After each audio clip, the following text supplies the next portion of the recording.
Hola, buenos días a todos. Siendo las 8 en punto, daremos inicio a la revisión del Journal Club asignado para el día de hoy, 3 de mayo del año 2021. Agradezco a mi profesora asesor, la doctora Cindy Elizabeth de Lira Quesada, para la realización de esta presentación. Iniciando con el primer artículo, aspectos epidemiológicos de la conjuntivitis alérgica.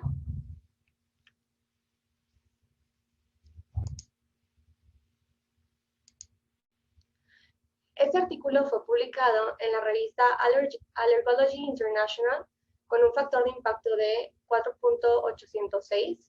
Fue publicado en octubre del año 2020 y al momento tiene 3 citaciones. El autor principal, Dai Miyazaki, es un profesor de la Universidad de Tottori en Japón y al momento tiene 102 publicaciones. Durante las últimas décadas, la prevalencia de las enfermedades alérgicas oculares han ido en aumento a nivel global. Se sabe que estas enfermedades causan reducciones significativas en el trabajo y en la productividad educativa, así como en la calidad de vida de los pacientes. Los factores asociados con estas enfermedades alérgicas oculares necesitan ser analizadas a nivel global y regional.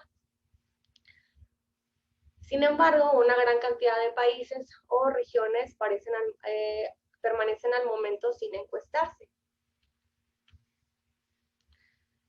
Aunque el aumento de la prevalencia de la conjuntivitis alérgica es a nivel mundial, la prevalencia exacta varía ampliamente dependiendo del país e incluso dentro de las mismas regiones del país.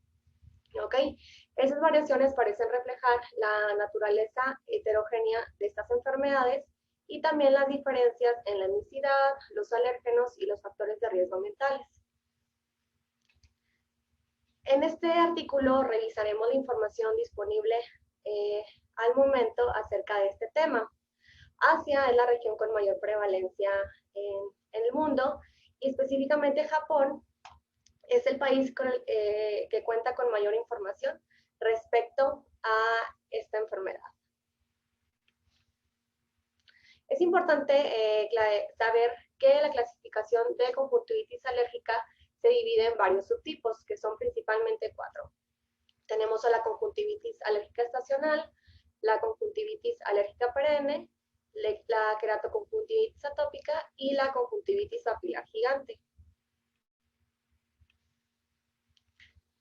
A pesar de que la literatura, hay literatura relativamente abundante acerca de la prevalencia y la incidencia de las enfermedades alérgicas, incluidos acerca del asma, los datos sobre la conjuntivitis alérgica son bastante escasos, ¿ok? En Estados Unidos se llevó a cabo la tercera encuesta nacional de examen de salud y nutrición.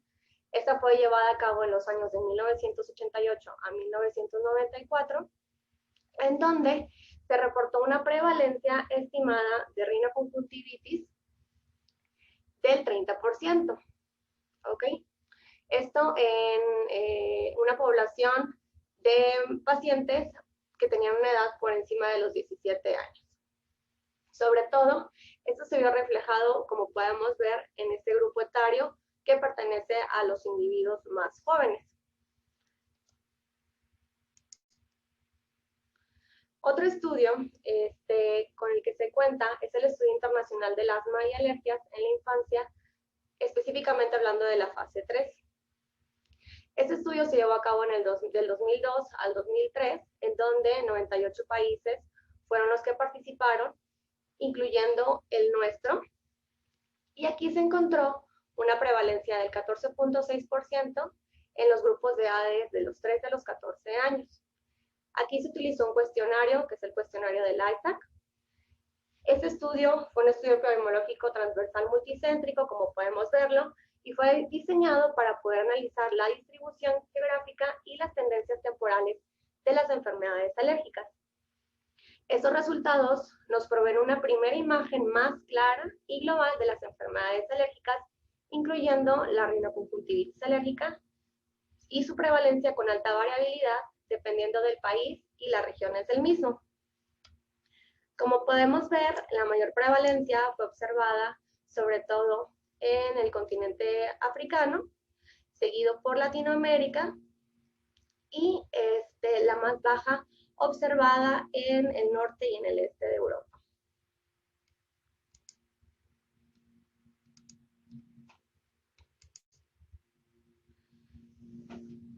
Grandes variaciones también se han observado en diferentes regiones del mismo país, como por ejemplo en las grandes ciudades de la región de Asia-Pacífico, como son Ho Chi Minh en Vietnam, Bangkok en Tailandia y Hong Kong en China. Se compararon los resultados de la fase ISAC-1 acerca de la prevalencia de la rinoconjuntivitis en niños de 6 a 7 años y de 13 a 14 años, y se vio que comparándola en la fase 3 se observó un aumento pues bastante importante de la prevalencia. En Italia se llevó un estudio de 2005 a 2016 donde participaron de manera aleatoria niños de varias escuelas de 10 a 17 años. Se encontró una prevalencia de rinoconjuntivitis del 20.5%, mientras que se encontró una prevalencia de rinitis junto con conjuntivitis de 52.9%. La comorbilidad más asociada en este caso fue el asma. En otro estudio en Japón, que fue el estudio al oeste de Japón del asma y las enfermedades alérgicas en la infancia, reportó en 2012, fue cuando se llevó a cabo el estudio, una prevalencia del 17.5%. Aquí se reportó además la prevalencia de la rinoconjuntivitis alérgica activa en un 11.4% y en el caso de la remitida en un 6.14%. La prevalencia de conjuntivitis alérgica aumentó de 6.7% comparándolo contra un estudio del mismo que se realizó en 1992, de 6.7 a 9.8 para el 2002, viendo un aumento pues bastante importante al año de 2012. Bueno, también tenemos los resultados del estudio francés INSTAT, un estudio transversal que encontró que la prevalencia de la rinoconjuntivitis alérgica en 2006 fue del 16.5%. En Karachi, en Pakistán, se encontró una prevalencia del 19.2%, esto en un grupo en una muestra de pacientes de 5 a los 19 años. Y cabe destacar que aquí sí se llevó a cabo un estudio oftalmológico. En el caso de Ghana, en una población de 5 a 16 años, se encontró una prevalencia del 39.9%, y en Kuwait se encontró una prevalencia del 28.6%.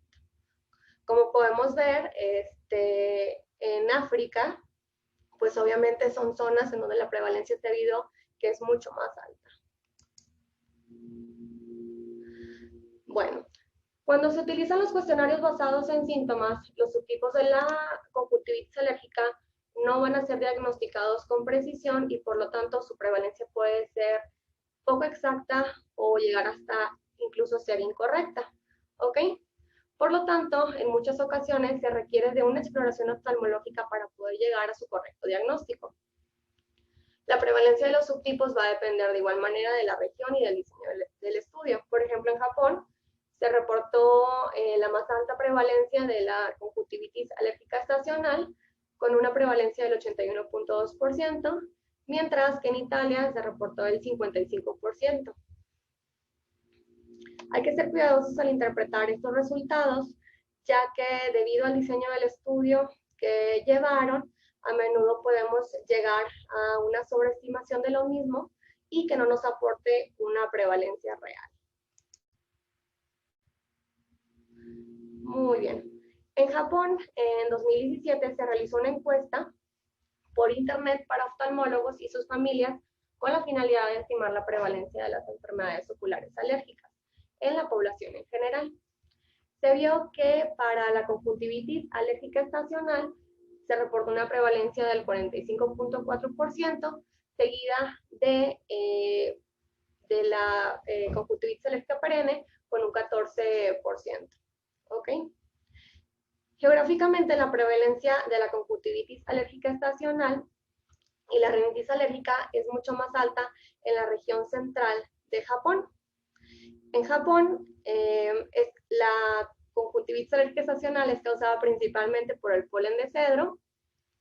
Sin embargo, la dispersión de este polen es más alto en el distrito de Tohoku, al noreste del país, por lo que podemos ver que hay una discrepancia en las diferencias regionales de la conjuntivitis alérgica estacional y la dispersión del polen. Con relación a la conjuntivitis alérgica perenne, esta tiene una mayor prevalencia en los distritos de Hokkaido, Kanto y Hokuroku. Y bueno, se ha visto que está asociada con la sensibilización al ácaro del polvo. Ambos subtipos de la conjuntivitis alérgica son graves y pueden desarrollar complicaciones visuales bastante devastadoras. Vamos a ver que en el caso de la queratoconjuntivitis atópica, esta por lo general comienza en la edad adulta, aunque se puede llegar a presentar también en algunos casos en la infancia. Puede estar asociada a eczema y en esta hay desarrollo de alteraciones corneales e inflamación grave de la conjuntiva. Por el otro lado, en relación a la queratoconjuntivitis vernal, esta comienza en la infancia, se presentan lesiones proliferativas que se localizan en la conjuntiva vulvar y tarsal, hay formación de papilas gigantes y esta se puede subdividir en los tipos de límbica, tarsal o mixta. Puede ser un poco difícil llegar a diferenciarlas entre las mismas, ¿ok? Y bueno, como les comentaba, con relación a las complicaciones visuales, estas en sus formas graves pueden conducir al desarrollo de úlceras, que incluso pueden llegar a requerir un tratamiento médico intensivo.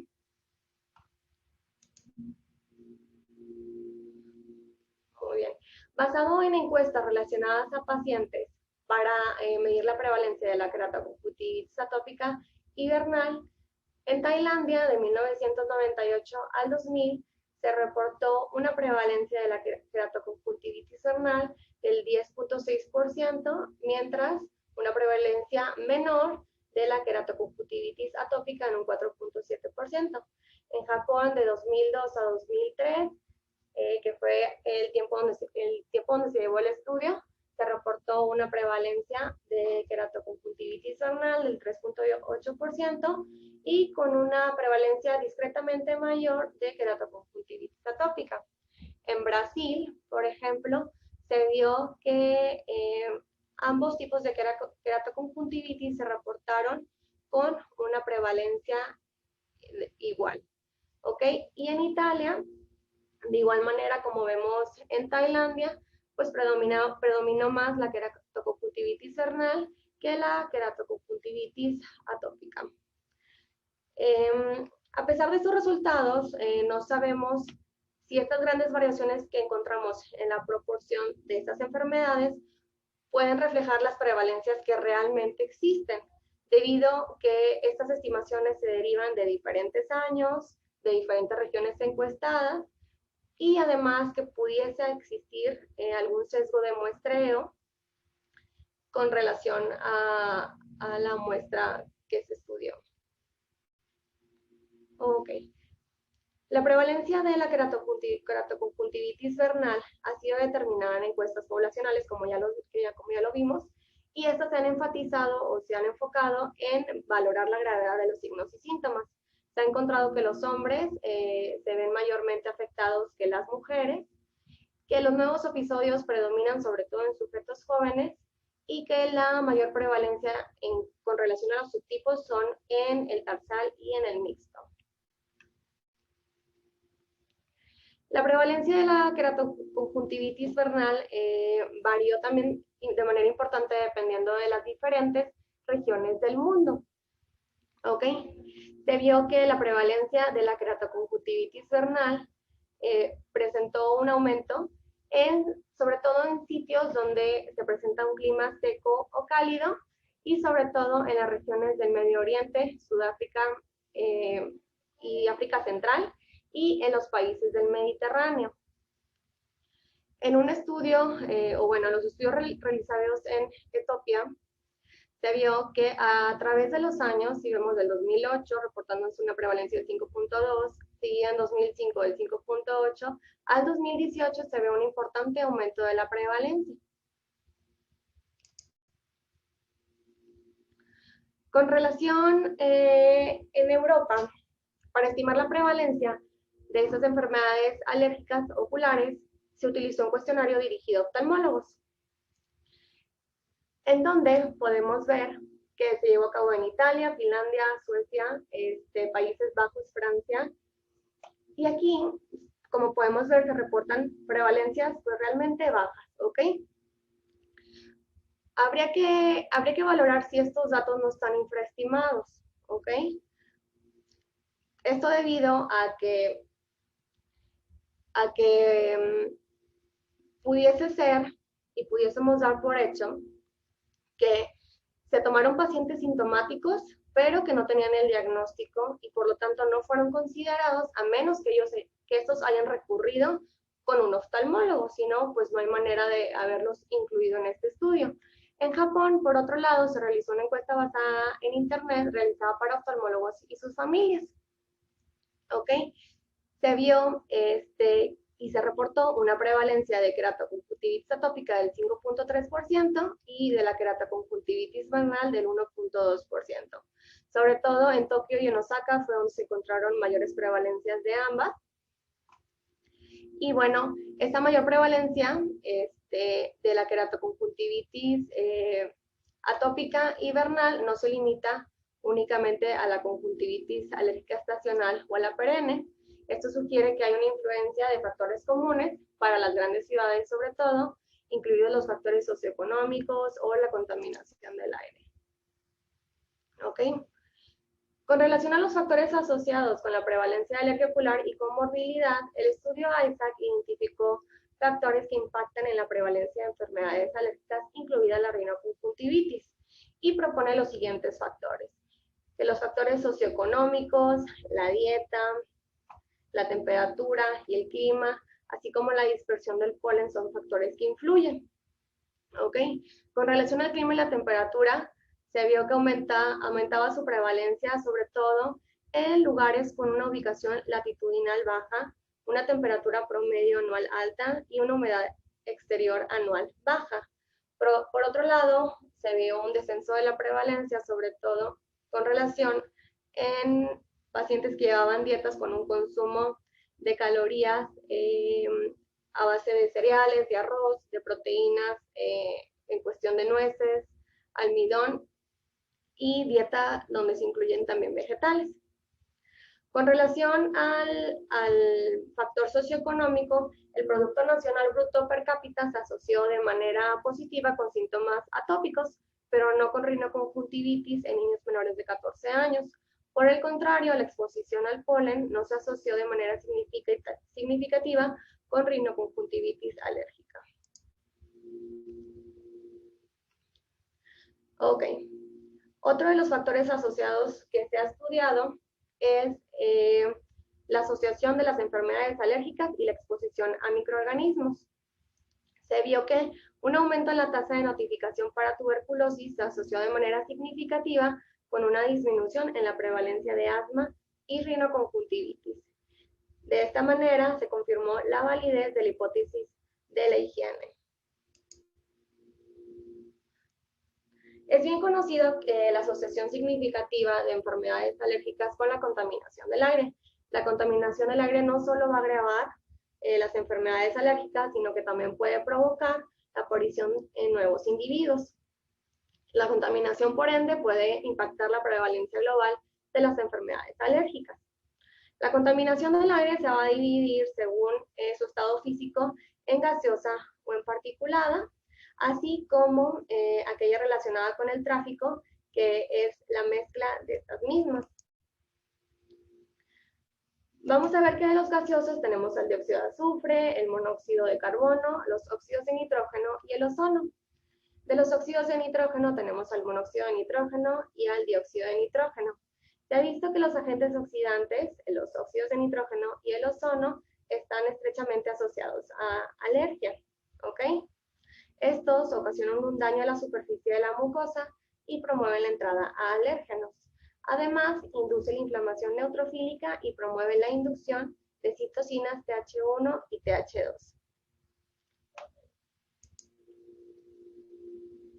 Por otro lado, la materia particulada, esta puede ser emitida por combustión de fósiles o por fuentes naturales como erupciones volcánicas o incendios. ¿Ok? Estas se van a clasificar dependiendo de su diámetro. Tenemos las PM10, las PM2.5 y PM ultrafino. Las PM de 2.5 tienen un tamaño menor a 2.5 milímetros y estas penetran de manera muy fácil las vías respiratorias. Las PM10 son aerosoles que van de 2.5 a 10 milímetros y estas van a contener materiales suspendidos gruesos. ¿Ok? Estos van a variar dependiendo de su contenido. Pueden ser polen, esporas de hongos, polvo, metales pesados o hidrocarburos aromáticos policíclicos. La contaminación por las materias particuladas está asociada con un aumento en los niveles de óxido de nitrógeno u ozono, y esto son compuestos irritantes y dañinos para las barreras mucosas. Muy bien.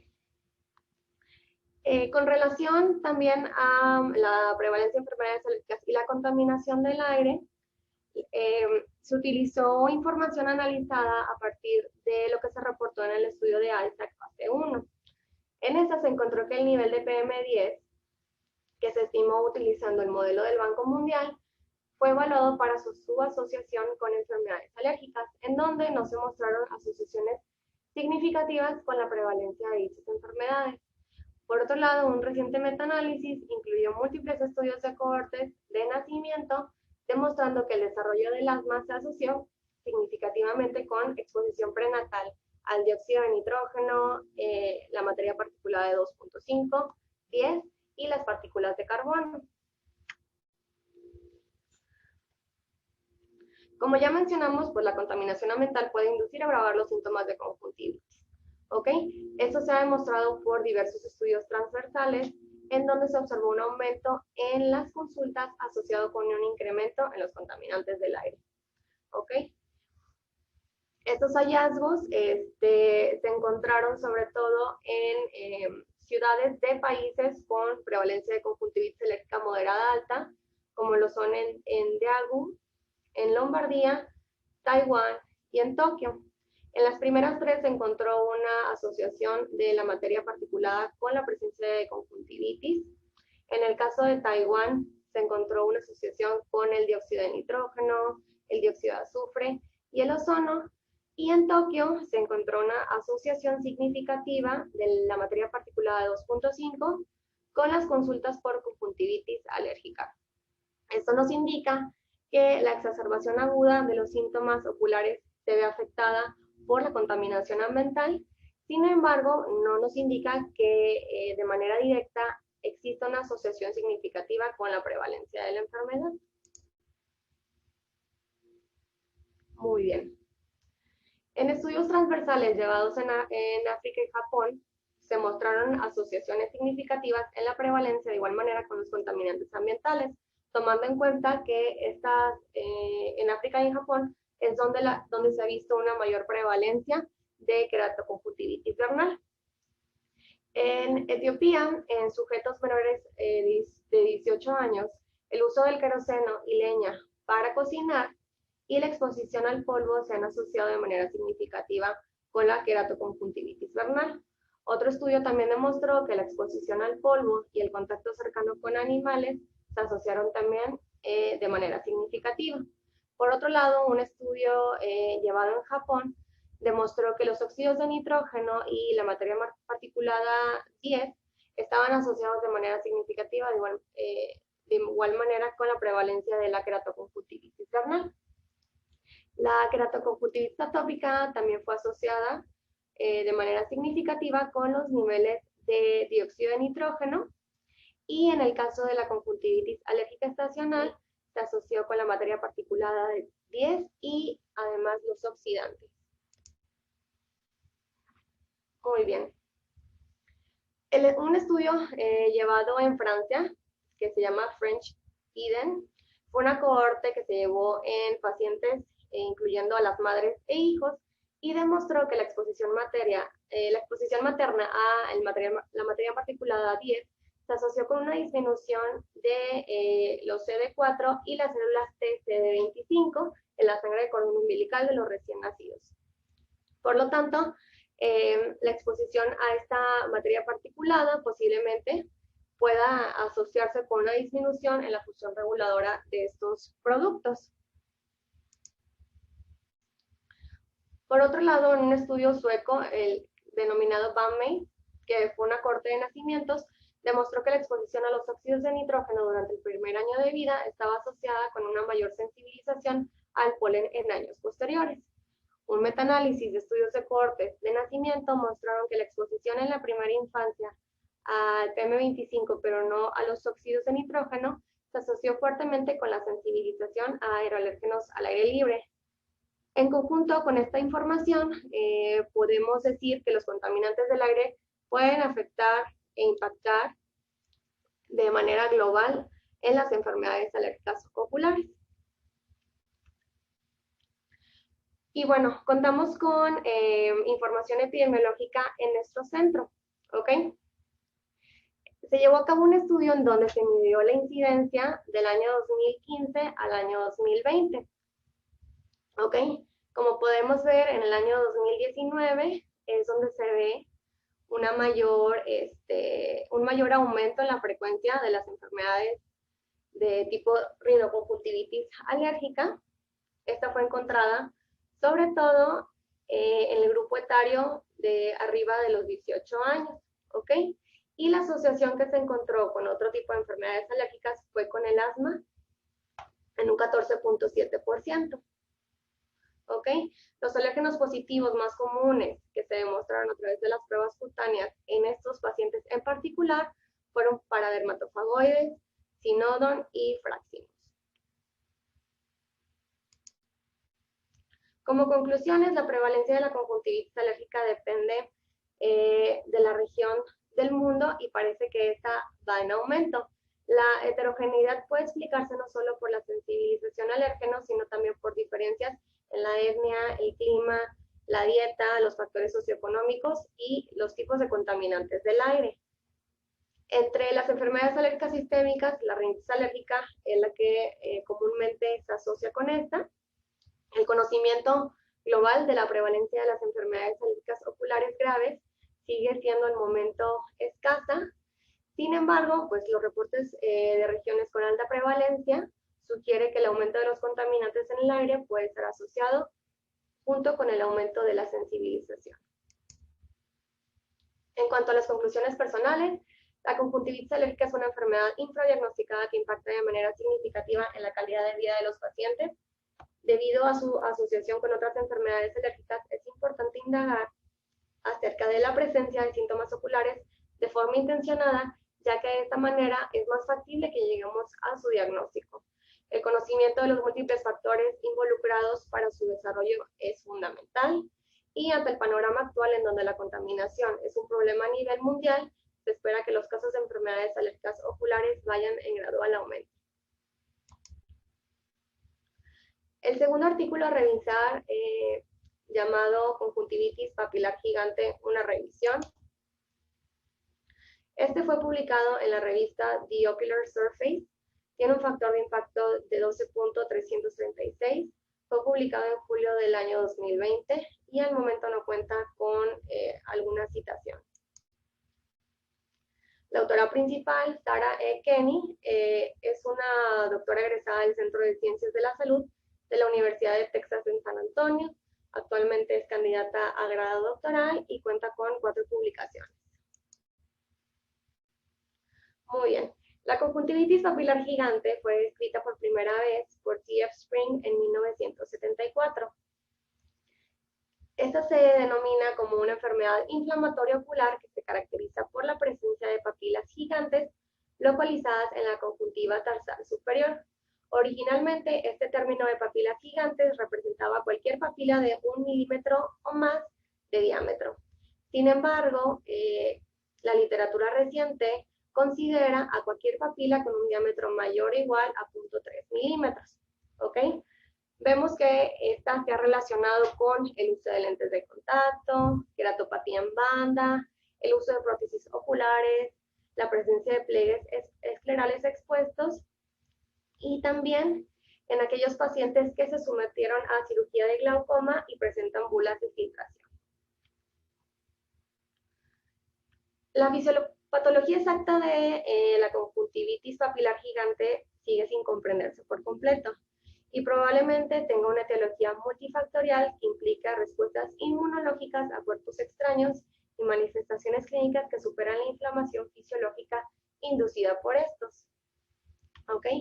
Los pacientes que la padecen van a referir un aumento en la producción del moco, prurito ocular, visión borrosa, sensación de cuerpo extraño, baja tolerancia al uso de lentes de contacto y un aumento en la percepción de los lentes de contacto.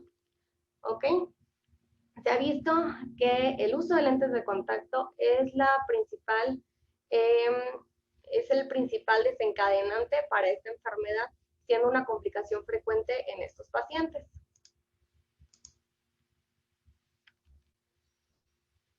El método de selección de la literatura de esta revisión fue una búsqueda bibliográfica primaria en PubMed utilizando palabras clave como papilas gigantes y conjuntivitis papilar gigante. Se hizo una búsqueda bibliográfica secundaria mediante la revisión de las referencias de los artículos incluidos.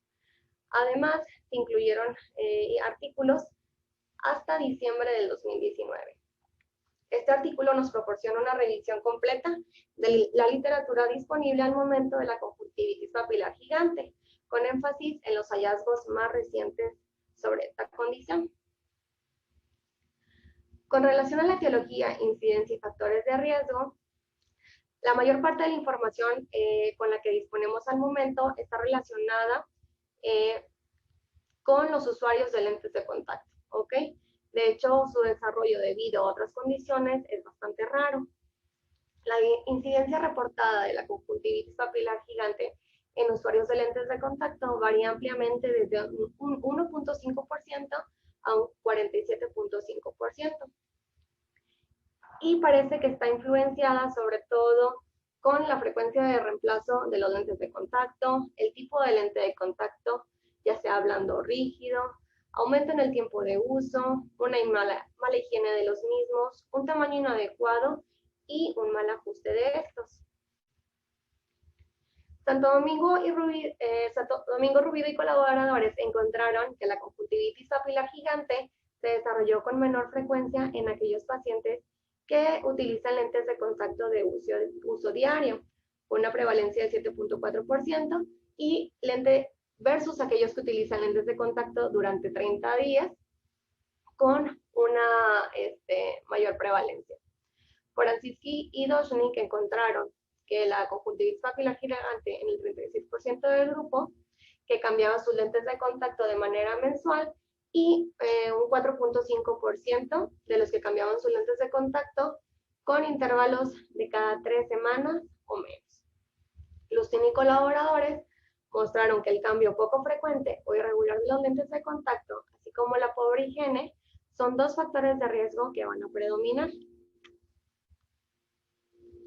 El tipo de material de la lente de contacto también va a jugar un papel en la incidencia de la conjuntivitis papilar gigante. ¿Ok? Se ha visto que aquellos usuarios de lentes de contacto blandos tienen un inicio más temprano de los síntomas y un aumento de la gravedad de la enfermedad comparado con los lentes rígidos. ¿Ok?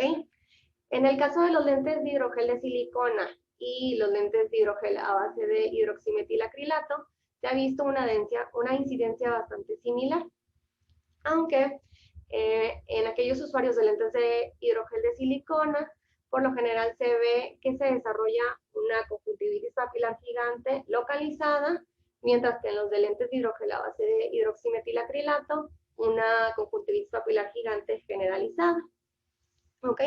En un estudio de Poggio y colaboradores encontraron una mayor incidencia en aquellos usuarios de lentes de contacto convencionales no desechables cuando se comparó con aquellos usuarios de lentes de contacto desechables. Doznik y colaboradores también encontraron que los signos y síntomas de la conjuntivitis papilar gigante son más graves en los pacientes atópicos versus los no atópicos. ¿Ok? Porazinski y Doznik también encontraron que los pacientes con conjuntivitis papilar gigante y con uso frecuente de lentes de contacto de reemplazo eran más propensos a desarrollar de manera significativa e informar antecedentes de alergia.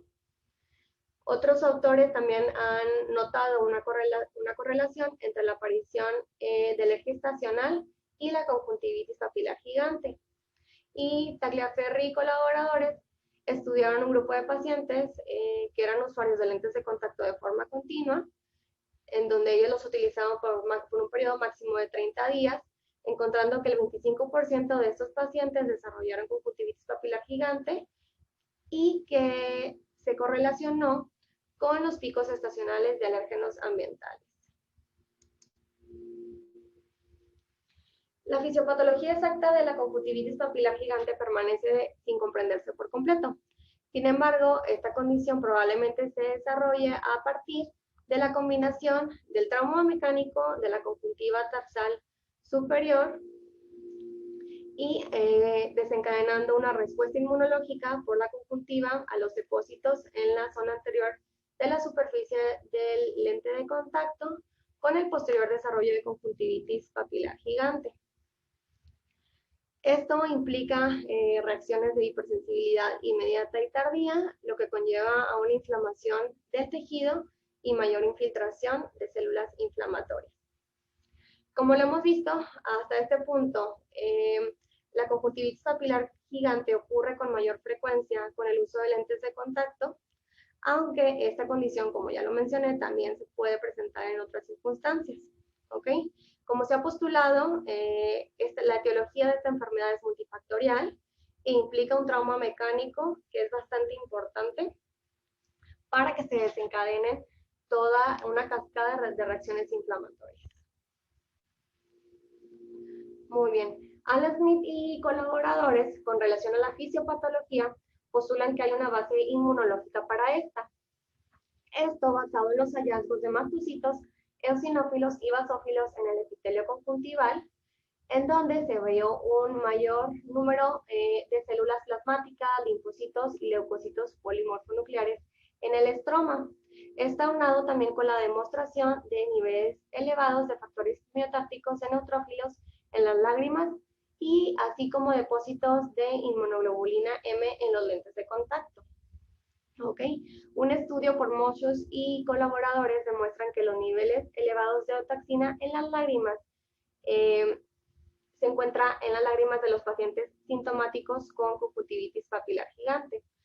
Esto conduce a un aumento de un mayor reclutamiento y activación de eosinófilos, por lo que se ha visto una correlación lineal entre las cantidades cuantitativas de otaxina presente en las lágrimas y la gravedad de los síntomas en los pacientes con conjuntivitis papilar gigante.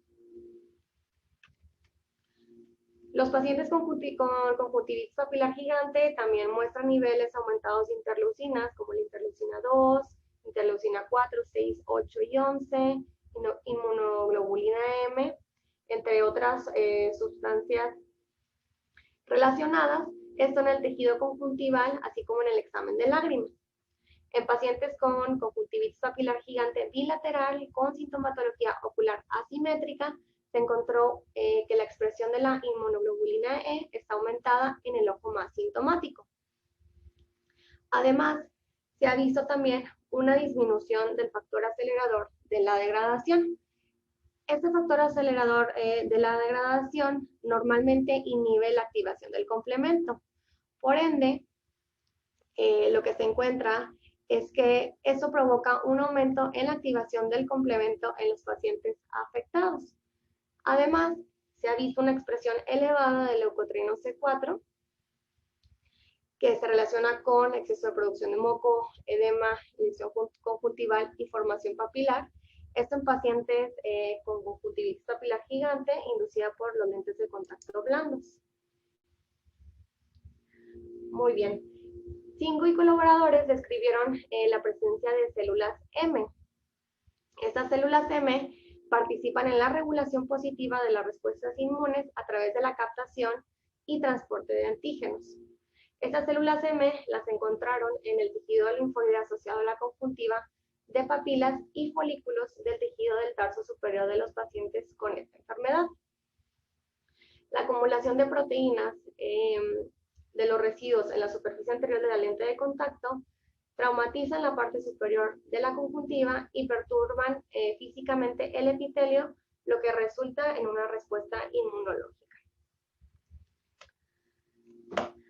Al momento se ha visto que entonces la historia de atopia y el uso de lentes de contacto, además de un pobre cuidado, un tipo inadecuado de lente de contacto y el trauma mecánico, se relacionan con el desarrollo de la conjuntivitis papilar gigante.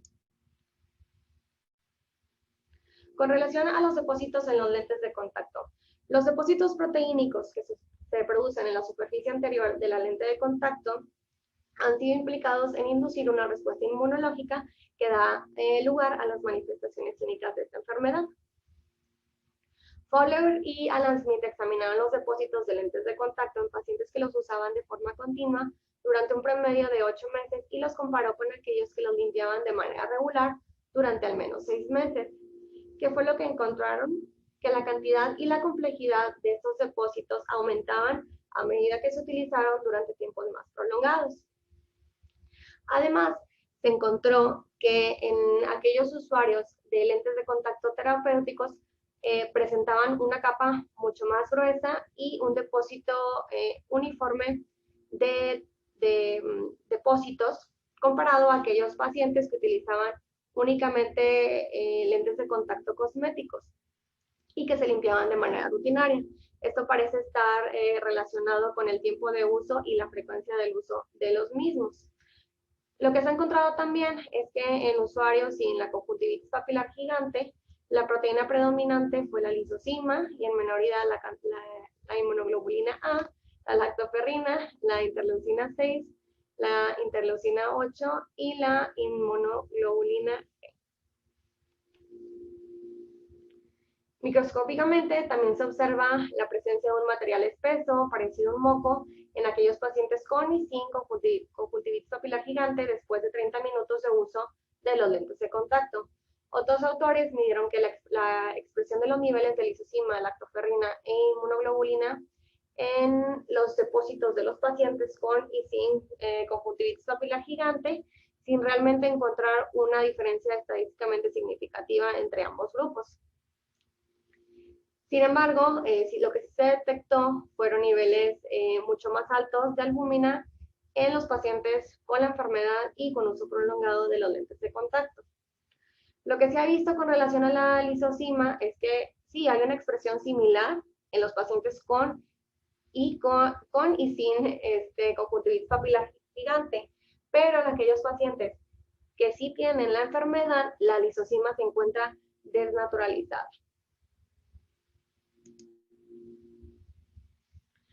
Los depósitos en los lentes de contacto de hidrogel de silicona tienen niveles más bajos de lisozima comparado con los lentes de material convencional. Y como comentábamos, en su mayoría se ve desnaturalizada.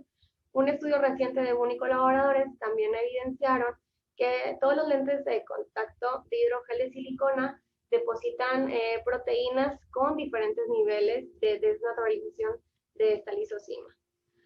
Como conclusión, cerca al depósito de los lentes de contacto, podemos ver que el mecanismo por el cual los depósitos de proteínas inician o acentúan el proceso inflamatorio de esta enfermedad, pues aún realmente queda por estudiarse más a fondo.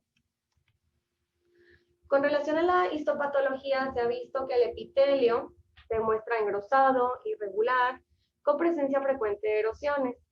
Además, se visualiza un aumento en las células caliciformes. A nivel del epitelio podemos encontrar mastocitos, eosinófilos y basófilos, así como en el estroma principalmente eosinófilos y basófilos. Se encuentran también niveles altos de tritasa lagrimal. Las muestras de lágrimas de estos pacientes también demuestran niveles aumentados de dichas células, y hay un aumento de los linfocitos y las células plasmáticas en la conjuntiva. Estos linfocitos T que se encuentran tienen una expresión elevada de marcadores implicados en la presentación de antígenos, como son el CD4, el CD45 y el HLA-DR. Con relación a las manifestaciones clínicas, las principales son la inyección conjuntival o hiperemia conjuntival, la presencia de papilas gigantes en la placa tarsal y los depósitos de moco grueso en la película lagrimal y en la región cantal. Un estudio por Alan Smith y colaboradores encontraron la presencia de papilas pequeñas y uniformes hasta en un 69% de los sujetos sanos sin uso de lentes de contacto. Corp y colaboradores encontraron que el 0.6 de los pacientes que no usan lentes de contacto o que experimentan conjuntivitis papilar gigante pueden presentar papilas de más de 0.3 milímetros. Los síntomas más frecuentes que nos refieren los pacientes entonces son el prurito ocular, visión borrosa, producción de moco, disminución en la tolerancia y el tiempo de uso de los lentes de contacto, y la sensación de objeto extraño. No todos los pacientes con conjuntivitis papilar gigante van a experimentar todos estos síntomas, y las quejas de los pacientes pueden variar desde un prurito muy leve hasta la incapacidad total de poder tolerar los lentes de contacto. A la exploración física, ¿qué es lo que vamos a encontrar? Se va a encontrar una producción excesiva de moco, podemos ver una opacidad de la conjuntiva, hiperemia conjuntival y múltiples papilas gigantes, ¿ok? Estas papilas también se pueden resaltar utilizando una tinción con fluoroceína. Por lo general, la presentación es bilateral, aunque hay un estudio que reporta que hasta en un 10% de los casos, esta se puede presentar de manera unilateral. Ahora, comparando los tipos de lentes de contacto, los blandos versus los rígidos y el desarrollo de la conjuntivitis papilar gigante, se ha visto que el promedio del tiempo de inicio de la conjuntivitis papilar gigante varía entre estos dos tipos de lentes. Para los blandos se reporta un promedio de tiempo de 10 meses, mientras que para los rígidos es un promedio mucho más amplio. Se reporta que va desde 14 meses hasta 9 años de uso de los lentes de contacto. Con relación a las características de las papilas, para los blandos, por lo general se ven grupos pequeños de papilas que progresan hasta papilas gigantes y que son sobreelevadas y tienen apariencia de hongo, mientras que con los rígidos se desarrollan menos papilas y son a menudo con una forma de cráter.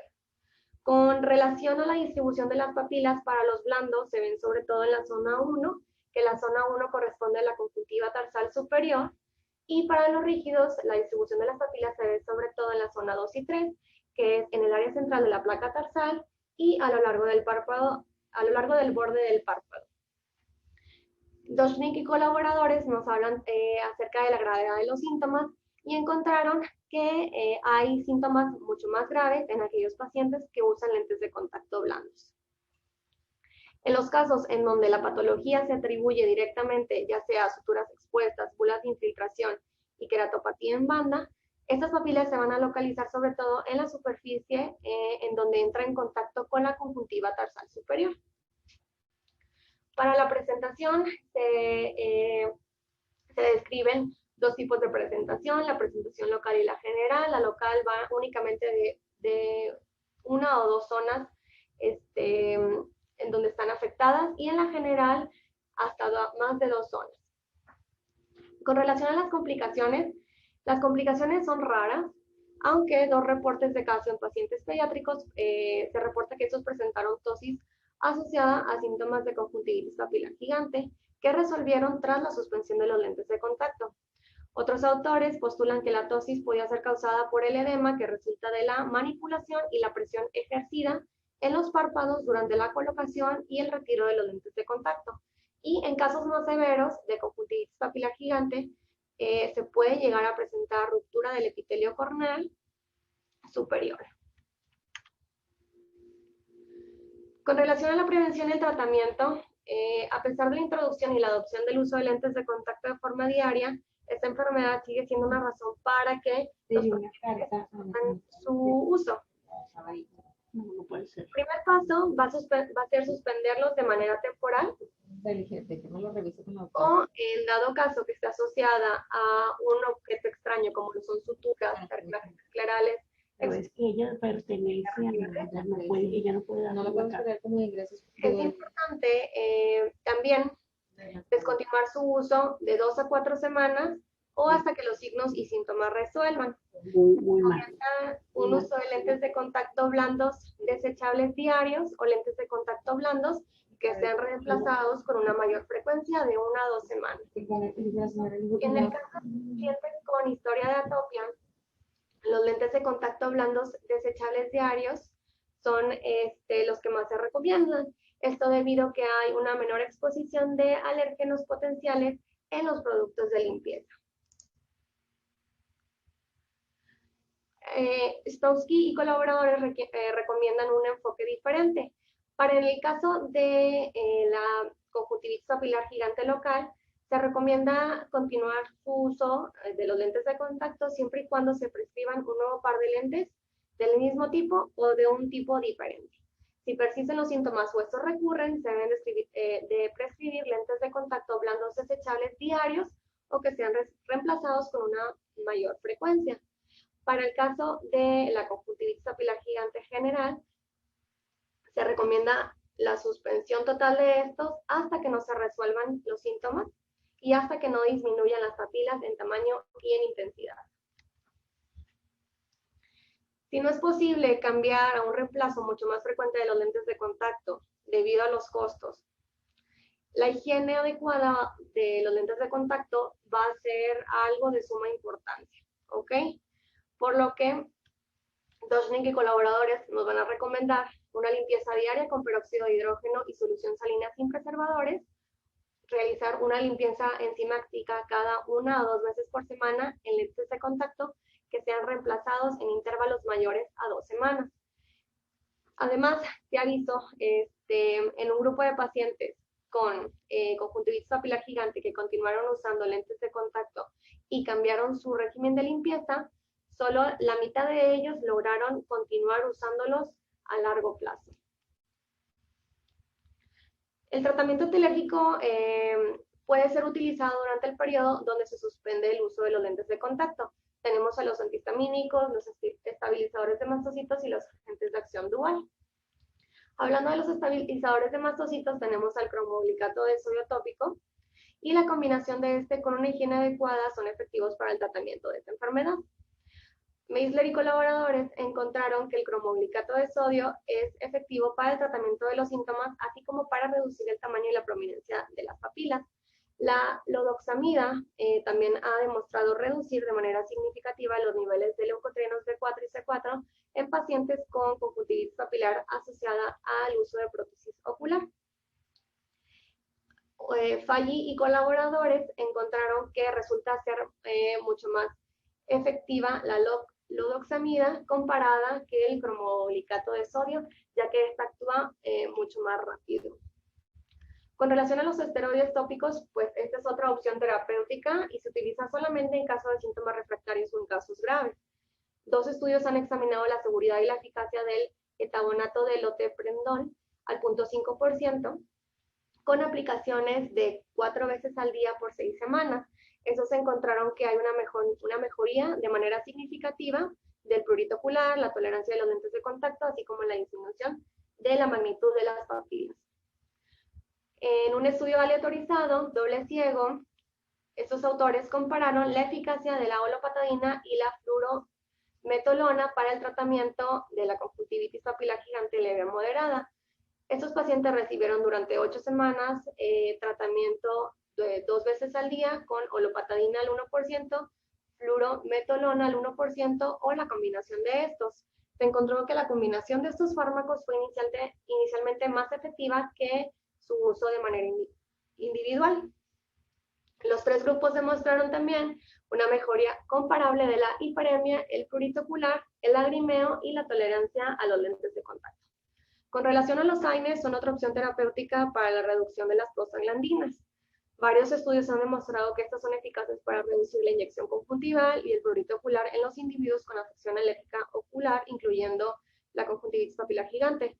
Un estudio por Occhio encontró que juegan un rol en reducir la actividad celular fibroblástica en individuos con conjuntivitis papilar gigante y otras enfermedades alérgicas oculares a través de la inactivación de las células inflamatorias locales.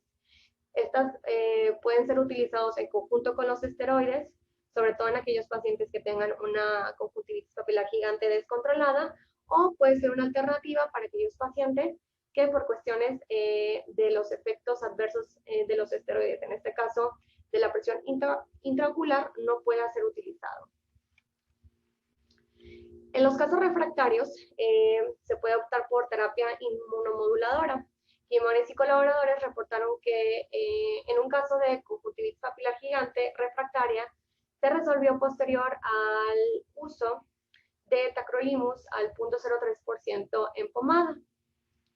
De hecho, se ha encontrado y se ha demostrado eficacia y seguridad comprobada del tacrolimus y de la ciclosporina atópica en el tratamiento de la conjuntivitis papilar gigante asociada a queratoconjuntivitis vernal. En caso de los casos que sean severos o refractarios al tratamiento médico, en este caso se tendría que optar por una cirugía oftalmológica. Como conclusiones, el pilar del tratamiento de la conjuntivitis papilar gigante inducida por el uso de lentes de contacto es la suspensión de los mismos. La terapia complementaria consiste en el uso de fármacos antialérgicos, esteroides tópicos o los agentes inmunomoduladores. Se recomienda que al reiniciar el uso de los lentes de contacto, estos sean nuevos, idealmente desechables, o que estos sean reemplazados con una mayor frecuencia. Posterior a un tratamiento exitoso, es importante implementar medidas que disminuyan el riesgo de recurrencia. Los lentes de contacto los lentes de contacto más bien, pueden ser una opción mucho más adecuada para pacientes con antecedentes de atopia o con conjuntivitis papilar gigante, ya que hay una menor exposición a las soluciones que incluyen las soluciones limpiadoras que son potencialmente alérgicas, por lo que eso se optan mejor por lentes convencionales. Y bueno, con un tratamiento adecuado, el pronóstico de la conjuntivitis papilar gigante es excelente. En cuanto a las conclusiones personales, es de vital importancia hacer hincapié en las medidas higiénicas en los usuarios de lentes de contacto con la finalidad de prevenir su desarrollo, así como recurrencia. Brindar a nuestros pacientes atópicos las recomendaciones actuales de uso general de lentes de contacto disminuirá su riesgo de presentar la enfermedad. A pesar de que es una patología que de primera instancia pudiese ser valorada por los servicios de oftalmología, como alergólogos e inmunólogos en formación, debemos de ser capaces de reconocerla, así como distinguirla de otras condiciones inflamatorias oculares.